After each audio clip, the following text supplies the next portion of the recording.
नीट paper फुटी प्रकरणामध्ये मोठी अपडेट आहे। प्राध्यापक मनीषा हवालदारच्या पतीच्या मोबाईलची सीबीआय तपासणी करण्यात आली आहे।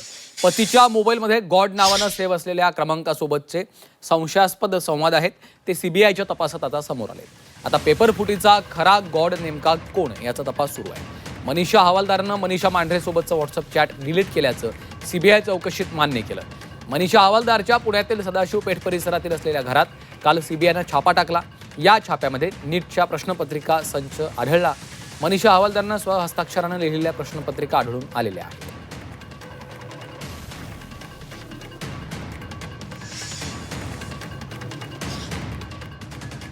तर पेपर फुटीसाठी शाळेच्या साहित्याचा वापर केल्याची सूत्रांची माहिती आहे। नीट पेपर फुटीसाठी मनीषा हवालदारनं शाळेच्या साहित्यांचा वापर केल्याची माहिती सूत्रांनी दिली आहे। मनीषा हवालदार ही फिजिक्सची प्राध्यापिका होती। ती पुण्यातील बुधवार पेठेतील शाळेची मुख्याध्यापिका असल्यानं तिला प्रिंटर तसंच कम्प्युटरचा थेट ॲक्सेस होता। दरम्यान आरोपी मनीषा मांढरेनं विनंती केल्याच्या नंतर हवालदारनं फिजिक्स विषयाच्या प्रश्नांचे प्रिंटआउट काढण्यासाठी शाळेचा प्रिंटर वापरला, अशी माहिती सीबीआयच्या तपासातनं समोर आलेली आहे।